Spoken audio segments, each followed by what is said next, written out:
Hoje os policiais, eles vivem uma guerra. Infelizmente, o saldo operacional mostra isso. O número de mortos, o número de policiais mortos, o número de criminosos mortos pela polícia, o número de fuzis apreendidos. Isso não é uma realidade sadia. A minha visão quanto à Polícia Militar é que nós somos uma engrenagem. A gente, na verdade, é uma máquina, né? A Polícia Militar é uma máquina.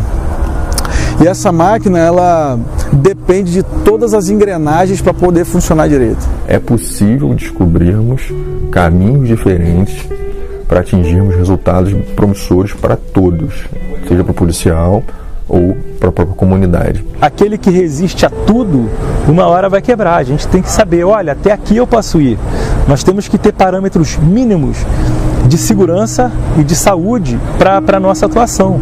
A vida de um portador de deficiência física tem as suas dificuldades, suas limitações, mas ela tem que dar prosseguimento. Naquele momento todo mundo desaba, você fala assim, cara, minha vida tá com fio, vou morrer.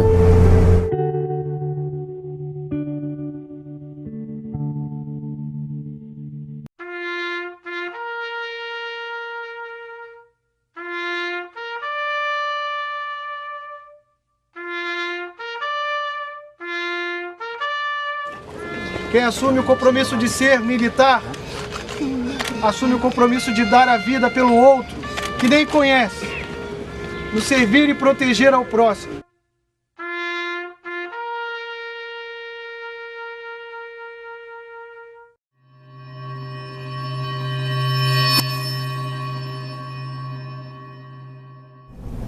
Essa polícia que a gente vive aqui no Rio de Janeiro não é algo normal. Essa missão que a gente cumpre aqui no Rio de Janeiro hoje não é uma missão policial. Estar com um fuzil de assalto, um colete nível 3, você está com joelheira, cotoveleira, uma gandola de manga longa, pronto para fazer rastreio, tem que passar camuflagem na cara, isso não é missão policial. Hoje os policiais, eles vivem uma guerra. Infelizmente, o saldo operacional mostra isso. O número de mortos, o número de policiais mortos, o número de criminosos mortos pela polícia, o número de fuzis apreendidos. Isso não é uma realidade sadia. Se a gente for falar com qualquer policial de um outro estado, de um outro país, então haverá um choque de realidade absurdo. Ele vai falar para você, pô, cara, isso aí é missão para o exército. A gente pode ver nas imagens dos ataques terroristas em Paris, dos primeiros ataques terroristas lá no Bataclan, o temor que os policiais apresentavam ao ouvir uma rajada de AK-47. Mesmo abrigados, eles recuavam, corriam, porque aquilo não faz parte da realidade deles. Aqueles policiais nunca ouviram uma rajada de AK-47 no seu perímetro urbano. Se um policial militar hoje no Rio de Janeiro ele ouve uma rajada de AK, fica cuidado, pega esse armamento, se abriga, procura saber onde é que está vindo. Gente, isso não é normal. Isso não é sadio. É mais perigoso ser policial militar no estado do Rio de Janeiro do que ser militar das Forças Armadas dos Estados Unidos em qualquer guerra que tenha sido travada, mesmo na Segunda Guerra Mundial, na Primeira Guerra Mundial. A gente tem mais baixas de policiais militares do que as Forças Armadas americanas em qualquer guerra dessas, seja Vietnã, Primeira Guerra, Segunda Guerra. E a gente percebe que o nosso policial, além de ter um número maior de baixas, tanto de feridos quanto de mortos, ele não é aquele soldado, né, aquele guerreiro que está num país distante e depois retorna para a tranquilidade do seu lar em um país pacífico. O policial militar do estado do Rio de Janeiro, principalmente na região metropolitana, ele mora no lugar onde ele trava a guerra. Ele pode não ser responsável por aquela área específica, mas ele mora muitas vezes, na maior parte das vezes, ele mora perto do local onde ele atua, do local onde ele tem que trocar tiro, do local onde ele é quase vitimado, do local onde ele efetua prisões.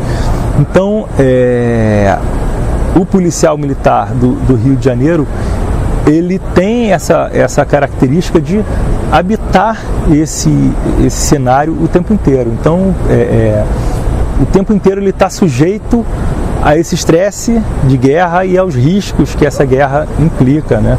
Ele não está em nenhum momento destacado do cenário onde ele atua.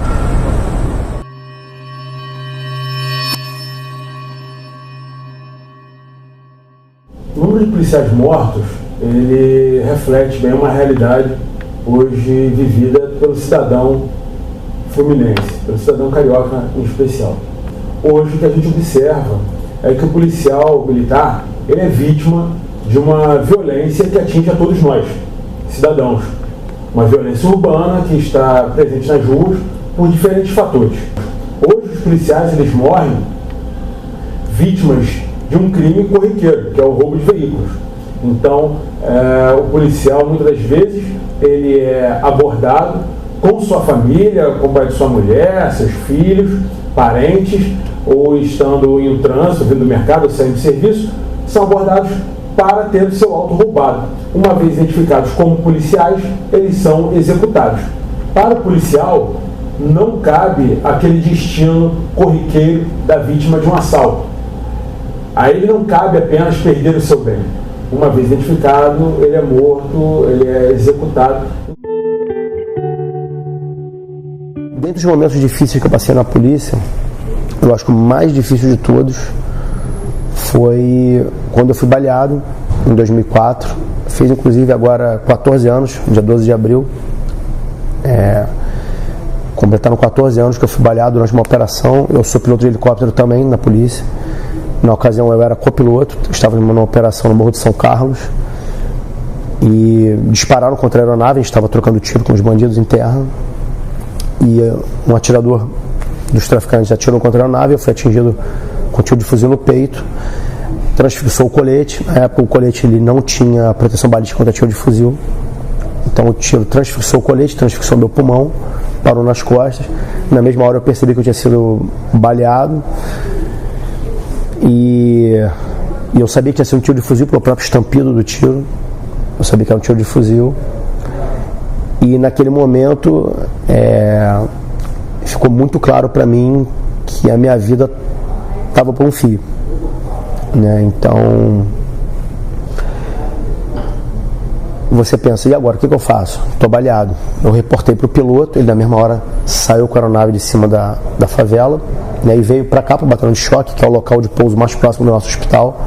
Naquele momento que eu fui atingido e que eu puxei o colete para o lado e eu vi que realmente eu estava sangrando, eu via o sangue saindo assim, com muita intensidade do meu peito, e veio um turbilhão de coisas na minha cabeça.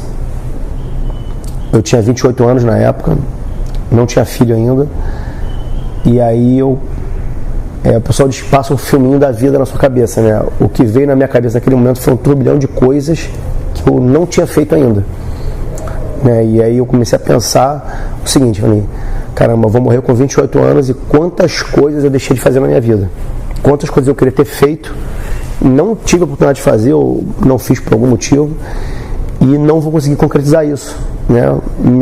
Minha história vai acabar aqui. E aí uma das primeiras coisas que veio à minha cabeça foi que eu não tinha me casado e não tinha filhos.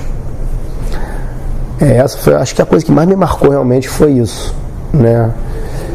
E só que eu sou muito perseverante em muitas coisas e eu falei, não, eu não vou morrer, eu não vou me entregar, eu vou fazer tudo que eu puder para permanecer vivo. A minha vontade de viver era muito grande. É uma profissão bem difícil de se lidar no Rio de Janeiro, de se levar no Rio de Janeiro, né?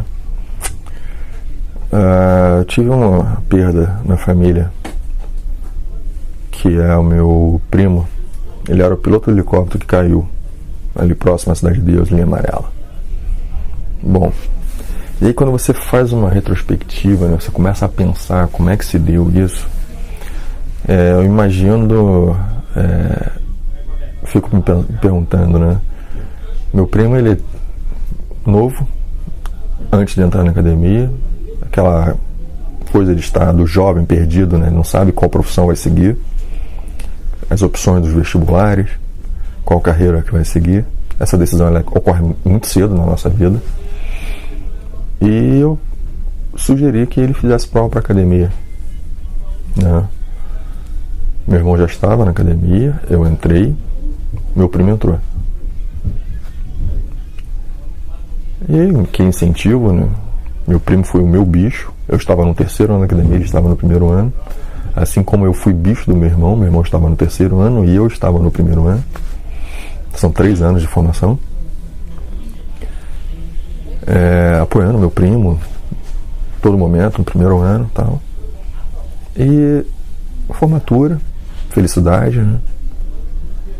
Meu primo foi trabalhar no batalhão do interior, em Resende. E batalhão é uma área complicada, batalhão, né, trabalhar na rua. Como ele sempre foi estudioso, e meu avô era piloto, tinha sido piloto, eu incentivei que ele fizesse prova para ser piloto da polícia. E aí ele fez, porque eu pensava que seria um local protegido, né? Ele fez e passou, foi o primeiro colocado, né, num curso de formação. Procurava fazer sempre todos os cursos possíveis dentro da área. E aí você se depara com um acidente de aeronave em que, né, apesar de termos aí mais de 100 policiais assassinados todos os anos, desde 94 a 95, mas é quando você está próximo, né, uma pessoa que você conhece, é uma sensação muito ruim, porque você fica se perguntando, vale a pena, né? Vale a pena continuar na corporação e de repente ser o próximo, e você não tem nenhum resultado positivo, você não tem nenhum apoio na sociedade. Mas eu fico me perguntando que quem fará esse trabalho? Quem irá continuar fazendo, desempenhando a função de policial? Foi uma dor grande, sabe? Eu poderia ter falado para ele fazer jornalismo, não sei, ser advogado. Eu carrego isso parte da minha vida. Vou carregar isso, né? Eu dei a ideia, eu apoiei, eu dei a sugestão.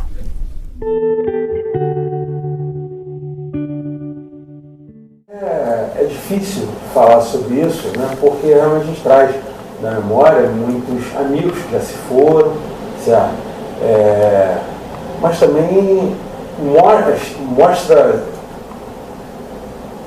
a gente se espanta em observar o quanto que a gente também se embrutece.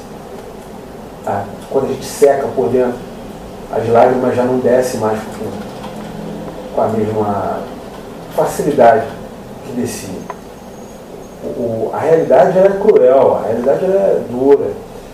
Se for observar amigos que eu perdi amigos no começo da minha carreira, perdi amigos recentemente.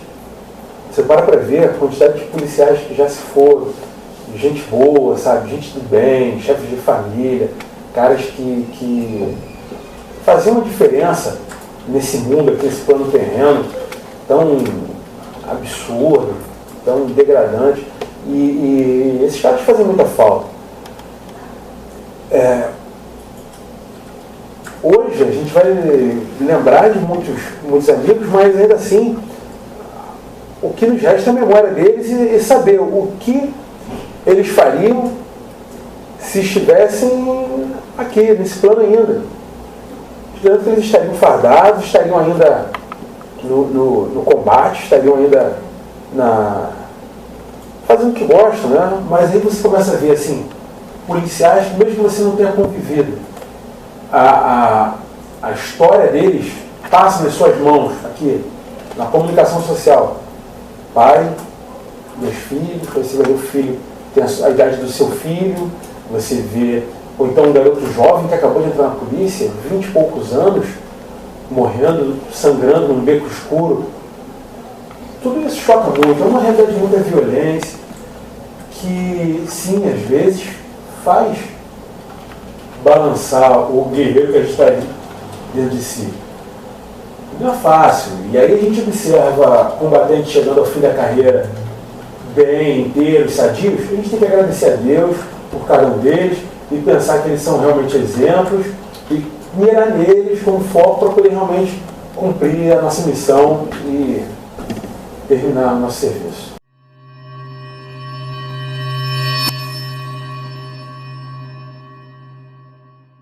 O PROERD consiste em um programa de prevenção e erradicação às drogas e à violência.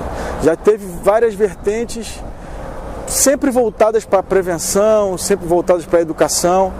O que acontece? O nosso policial vai na sala de aula e passa as informações através de um currículo, aplica lições desse currículo durante várias semanas, falando sobre diversos assuntos, abordando bullying, abordando as drogas lícitas e ilícitas, abordando situações em que a criança tem que tomar decisões assertivas. E o foco do programa é justamente esse, fazer com que a criança tome decisões assertivas e positivas para a sua vida e entenda que cada uma dessas suas decisões vai gerar consequências que essa criança vai ter que lidar. E tudo na vida, não só a relação violência ou drogas, tudo na vida a gente tem que fazer escolhas. Então a criança aprende com o policial PROERD os preços dessas consequências, o preço dessa consequência de fazer boas ou más escolhas. Para minha surpresa, alguns projetos que foram propostos foram muito bem aceitos e tiveram assim procura muito grande por parte das pessoas da comunidade. Posso elencar aqui um projeto que até hoje ele continua na comunidade. Eu estou afastado da UPP da Providência já tem um bom tempo e eu sei que ele continua porque eu acompanho de perto, né?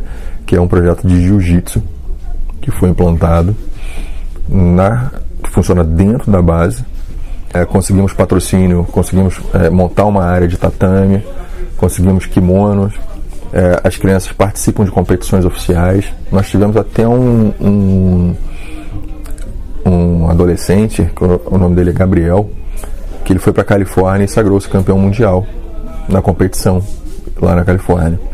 E isso tudo é muito gratificante, né? Esse é um trabalho que ele vai além do trabalho policial, mas que ele tem um objetivo principal, que é justamente a prevenção. Ao desenvolvermos esse trabalho, uma parceria, é bom frisar que ele provocou uma mudança em parte da comunidade. Eu não vou dizer que atingimos a comunidade como um todo, 100%, mas o importante é que ele provocou uma mudança significativa no olhar do policial, né? Isso é fundamental dizer, porque a gente busca desconstruir a imagem do policial como uma pessoa truculenta no seu serviço ou uma pessoa que utiliza de violência excessiva, né? E nós podemos mostrar em loco que nós podemos ser diferentes e fazer diferente, né? Então essa possibilidade que foi aberta, essa janela que foi aberta de oportunidade, ela foi muito bem aproveitada. Temos diversos problemas dentro da instituição, o policial tem seus problemas pessoais, a comunidade também tem seus problemas, a sociedade também tem seus problemas, mas acho que juntando ali o bom fazer, né, do policial com uma boa parte da comunidade, a gente consegue desenvolver um trabalho melhor para todos. É perceptível a mudança de atitude e a correção na atitude de crianças que foram instruídas e que foram afetadas pelo PROERD. E essa criança começa a escutar a mensagem positiva de um agente da lei dentro da sala de aula. Então ela começa a ver no policial uma imagem diferenciada do que muitas das vezes o policial está sendo estigmatizado pelo jornalismo ou pelas ruas, onde se escuta falar que o policial é o inimigo, e muitas das vezes na própria casa, na própria família, existe o péssimo hábito de falar assim: não faz isso não, senão eu vou falar para o policial te prender. Não, o policial é amigo. O policial tem que ser visto como um amigo da criança. O policial, através do nosso trabalho do PROERD, nós buscamos levar para a criança a imagem do policial companheiro, ajudador, amigo, solícito ali, pronto a ouvir a criança e pronto a orientar a criança para as melhores decisões.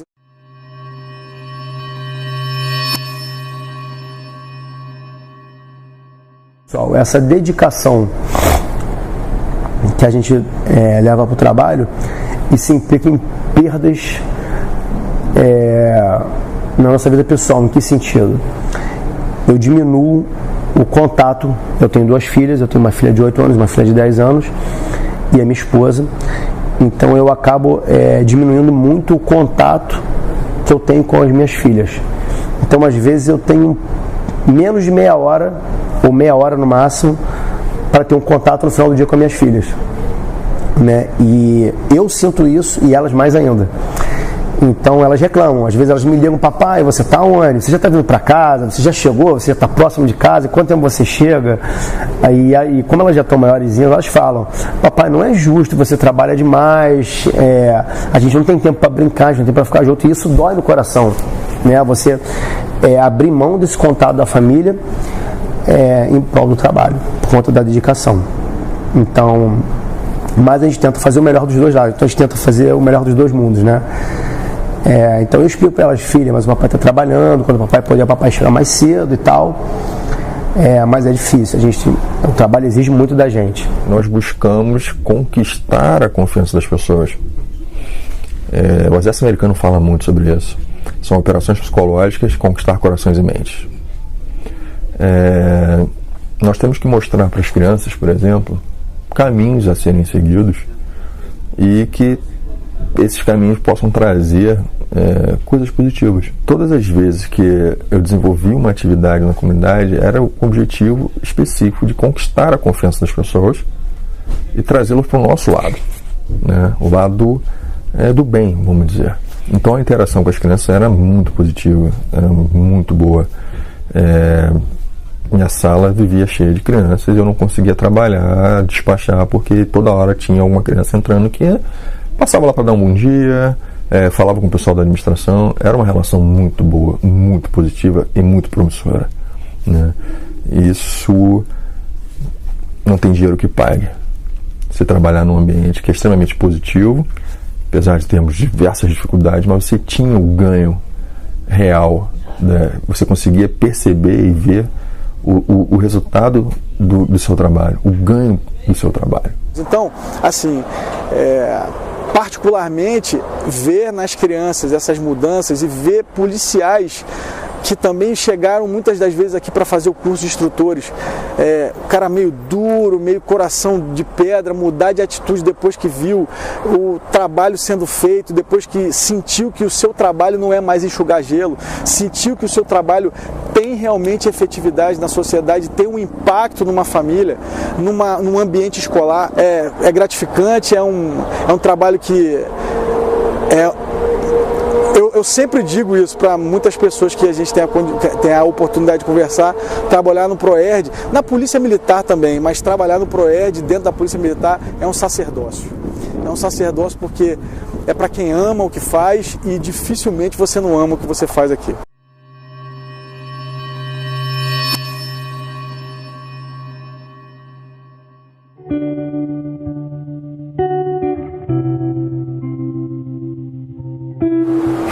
E o meu acidente aconteceu um dia que eu estava me deslocando para o serviço. Estava indo pela Barra da Tijuca e 8 elementos anunciaram o assalto dentro do ônibus, e eu me vi cercado por 5 elementos e disseram que iriam me revistar. Como eu estava portando a minha arma e a minha carteira, eu tinha por obrigação reagir, claro, e assim eu fiz. Na reação, peguei o elemento que estava à minha direita, o atingi, ele me abraçou e eu fiquei com o corpo meio tombado, e o elemento da esquerda disparou os tiros que depois veio me ocasionar paraplegia. Ainda bem que, depois de todo o entreveiro, as pessoas vieram para me socorrer, e eu percebi também que eu não estava respirando, até porque uma das balas, uma perfurou o pulmão, e a outra bateu na minha coluna. Então eu dou graças a Deus pelo fato de ter acontecido dessa forma, porque no momento, como eu não estava respirando eu pedi a Deus pela minha vida, né? E depois do rezar o Pai Nosso mentalmente, eu voltei a respirar, né? Para quem já estava já vendo já o buraco negro, os flashes da vida, e eu voltei a respirar e pedi que o motorista me socorresse para que eu pudesse ser atendido, né? E depois disso tudo aí, eu só acordei no outro dia, graças a Deus já percebendo que eu estava vivo, né? Então, daí em diante deu a minha vida como portador de deficiência na corporação. O meu acidente foi em 1982, bem antigo, né? Eu já tenho mais de 30 anos na cadeira de roda. Naquele tempo, a gente dava um tiro, pistola, revólver, era uma coisa que, né, na minha época tinha muito paraplégico. Hoje não tem mais, hoje o pessoal leva um tiro e morre logo. Não tem nem condições de reagir a uma bala de fuzil, né?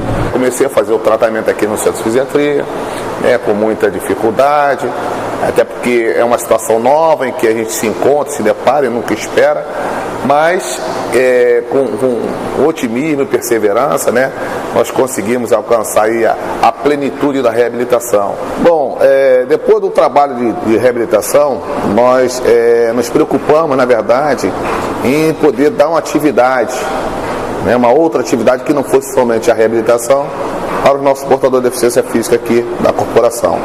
E eu também me propus a praticar uma atividade esportiva. Nós optamos por praticar o tiro esportivo. O tiro esportivo nós começamos fazendo de uma forma lúdica, sem interesse nenhum, somente para praticar, né, para dar continuidade ao que nós já tínhamos aprendido na época de escola, né? E, no entanto, passou a ser uma modalidade esportiva onde que nós vimos que tínhamos potencial e passamos a competir de forma oficial, né, dentro da Confederação Brasileira de Tiro Esportivo, dentro da Federação de Tiro também, né? Alcançamos a seleção brasileira. Nós somos a primeira equipe, o pessoal da Polícia Militar, nós somos a primeira equipe de tiro adaptado, né? Tiro esportivo adaptado. Nós implantamos, na verdade, o tiro no país, né? Onde fazíamos aí clínicas em cada capital do país para poder mostrar, né, a possibilidade da prática do esporte para outros deficientes também. Porque na polícia o que tem é o quê? É armas, né? Então, quer dizer, aqui o trabalho tinha que ser nesse sentido. E a gente entende que o esporte ele é o elemento capaz de fazer com que o portador de deficiência física supere cada vez mais seus limites. As barreiras que até então estão na cabeça desse homem, através do esporte, ele consegue vencer essas barreiras e mostrar o seu potencial. Infelizmente, né, devido à atual situação que se encontra a violência no estado do Rio de Janeiro, né, nós trabalhamos de forma que possamos atender os policiais que chegam acidentados. Muitos são grandes lesados, né? Sabemos que serão portadores de deficiência física, né? Alguns amputados, outros na cadeira de roda. E a maior dificuldade justamente é isso. É a primeira inserção que a gente faz junto a esse homem que chega abalado psicologicamente, né, de forma que ele não sabe o que vai acontecer na vida dele daí por diante. Então eu tenho a preocupação de chegar, trazer esse homem, né, para que ele possa saber encarar essa realidade nova que ele vai se encontrar, dando orientação, mostrando que, na verdade, a vida de um portador de deficiência física tem as suas dificuldades, suas limitações, mas ela tem que dar prosseguimento. Naquele momento foi muito difícil. Aqueles primeiros dias após o episódio, no dia do episódio e após o episódio, foram dias muito difíceis na minha carreira. E eu voltar a trabalhar foi bastante difícil também. Eu fiquei, se não me engano, foram 6 meses de licença médica afastado por conta do tiro. E aí, quando eu voltei a trabalhar, eu passei por alguns exames psicológicos. Eu mesmo fiz questão de fazer um teste psicológico para ver se eu estava em condições de trabalhar, porque eu percebi que eu estava mais emotivo. Eu já sou uma pessoa emotiva, mas eu estava mais emotivo que o normal, muito sensibilizado, qualquer coisa me sensibilizava muito.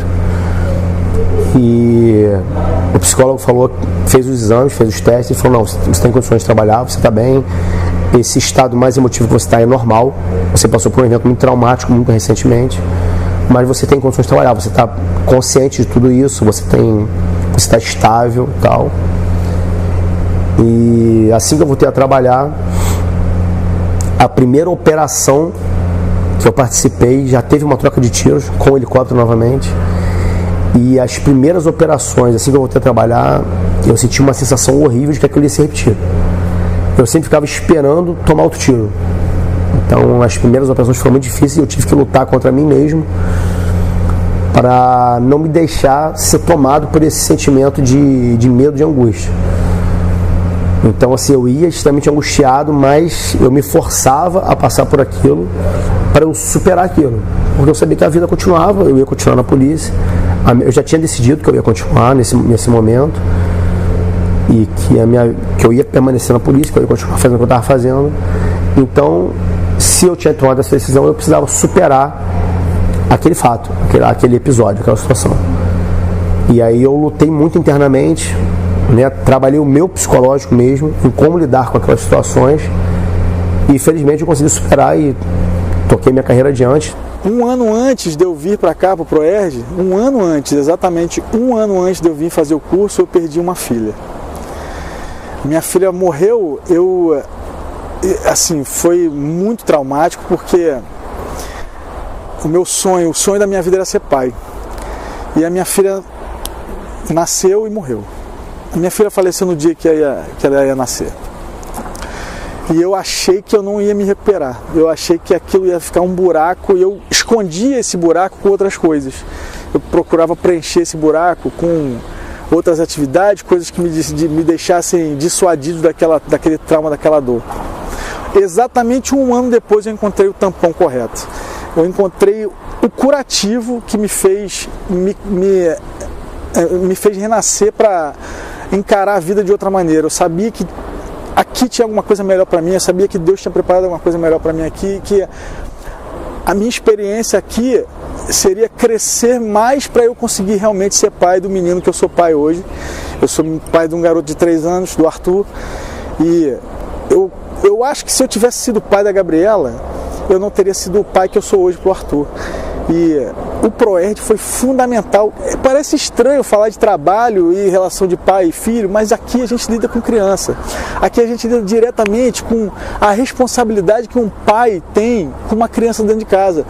Porque muitos dos casos que a gente tem em sala de aula, dos nossos instrutores vêm nos trazer, são casos de relaxamento de pai e mãe. Casos de pais e mães que não têm a atenção devida a seus filhos, que ficam largados, que ficam muitas das vezes desassistidos e aí tem experiências traumáticas.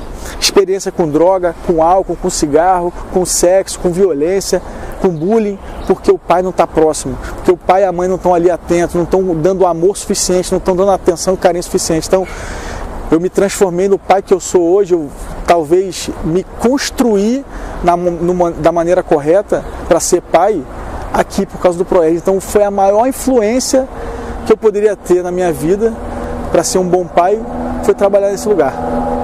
E assim, muitos dos casos que os nossos instrutores passam em sala de aula ficam muitas das vezes na clandestinidade da informação, porque são tão complicados da gente lidar, que são casos que a gente não pode nem trazer à tona, porque envolvem menores. Nossos instrutores pegam casos de crianças que chegam em sala de aula e não conseguem sentar porque foram abusadas sexualmente. Crianças que não tomaram banho porque o pai e a mãe não deram nenhum banho um dia anterior para a criança. Criança que chega para o nosso instrutor e fala: tio, eu estou com fome. Não comeram no dia anterior. O instrutor do Proerj tem que ser um herói. Tem que ser um cara com uma casca grossíssima para poder lidar com essas situações e não cair junto, continuar de pé, continuar ajudando essas crianças, continuar dando esperança, continuar sendo o melhor policial possível, o melhor instrutor e talvez até um pai.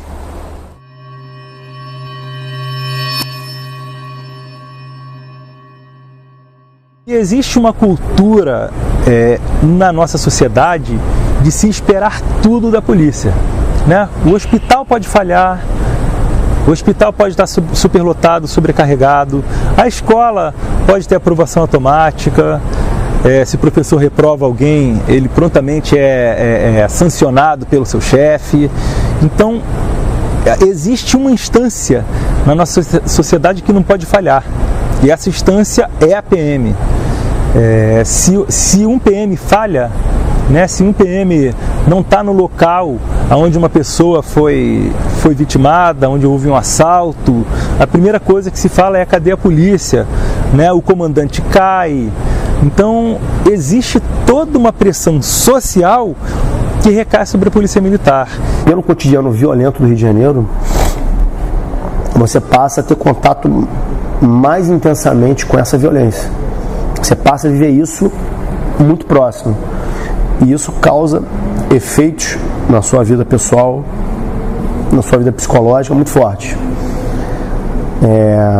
O acompanhamento psicológico e eventualmente até psiquiátrico de policiais no Rio de Janeiro, ele é importantíssimo. Muito mais do que em outras polícias. Eu posso te garantir isso. Muitas vezes o policial evita procurar o atendimento psicológico porque ele não quer ter problema psicológico. Primeiro, a gente tem, né, a primeira fase, que é a fase da negação do problema. Ele está doente, mas ele não admite que ele está doente.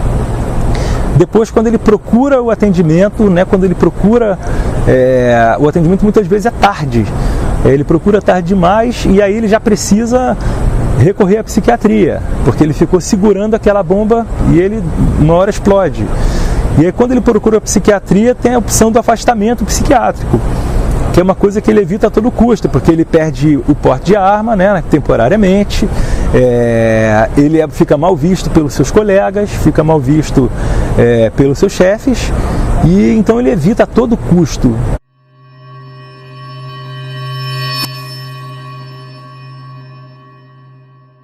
O relacionamento com a imprensa, ele sempre foi algo muito tenso aqui no Rio de Janeiro em especial.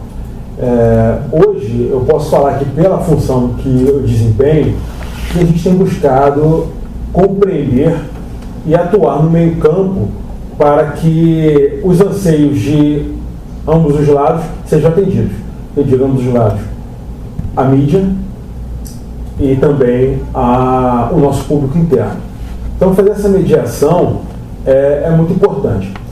Se, por um lado, nós temos uma linha cultural já adotada aqui no Brasil, em especial no Rio de Janeiro, que sempre noticiou com muita contundência abusos, erros e ações mal feitas por parte da nossa polícia, nós temos também uma corporação que tem inúmeras ações exitosas e que não necessariamente são cobertas de uma forma inteligente ou pelo menos satisfatória por parte da imprensa. E eu acho que a imprensa ela é preguiçosa, ela vai pelo viés mais fácil, e ela poderia, a imprensa tem o poder de vender o que ela quiser, e ela poderia vender algo mais justo, mais democrático, mais correto, mais imparcial, sem tendência.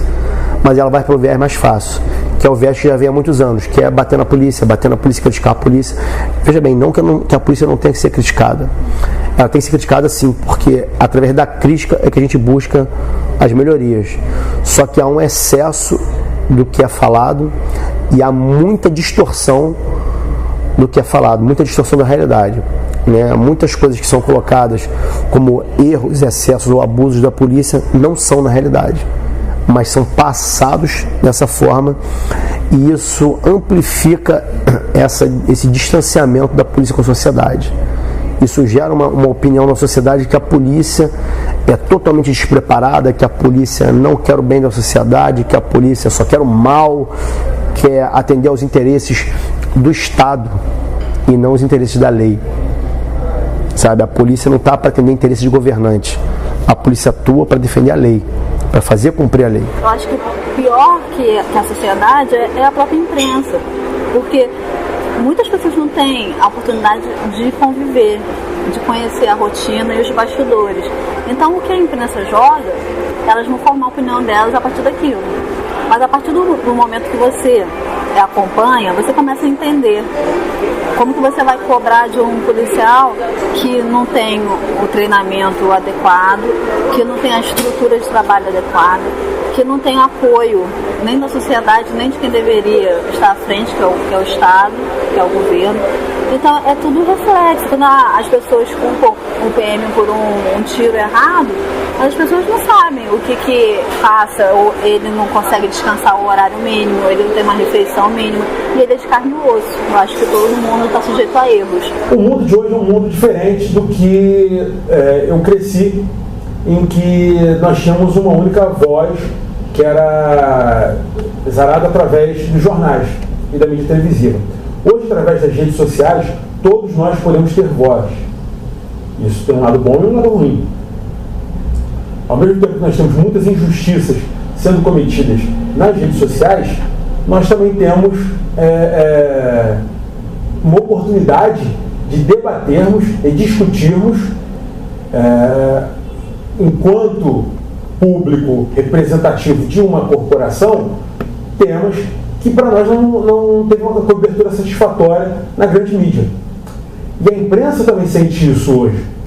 Então, o impacto de determinada ação, ele hoje depende muito também do eco que ela obteve nas redes sociais. E é isso que nós temos buscado fortalecer hoje na Polícia Militar. Fortalecimento dos canais corporativos, mostrando nossas boas práticas, mostrando nossas ações positivas, sejam elas operacionais, sejam elas de cunho social, cívico-social.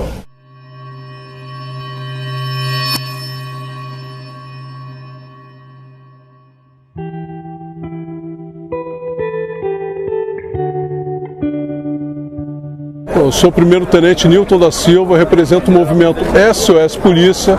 Esse movimento busca, através de atos públicos, que as nossas autoridades orem para o policial militar. Hoje temos uma intervenção federal no Estado, comandada por um general na segurança pública, e a gente, pelo menos nós policiais, não estamos sentindo o reflexo dessa intervenção. E é isso que a gente quer. O movimento SOS Polícia busca sempre, de forma legal, de forma legítima, que as nossas autoridades se sensibilizem com o que está ocorrendo conosco. É fundamental que nós possamos cobrar a elucidação dos crimes cometidos contra policiais militares da mesma forma que hoje cobram a elucidação do crime cometido contra qualquer outro, em especial a própria vereadora. Logicamente, são crimes graves, crimes cometidos contra agentes do Estado, e que mostram, sim, uma ousadia por partes marginais. Então, esses crimes devem, sim, ter uma prioridade na sua apuração. Logicamente, os crimes cometidos contra policiais militares, eles não vêm reverberando na grande mídia, porque também não há uma grande mobilização da população. Era fundamental que nós pudéssemos também tomar as ruas, fazermos nossas manifestações, mostrando sim a necessidade de estarmos ali presentes nas vias públicas, mostrando para a população que nós estamos lutando pelos nossos.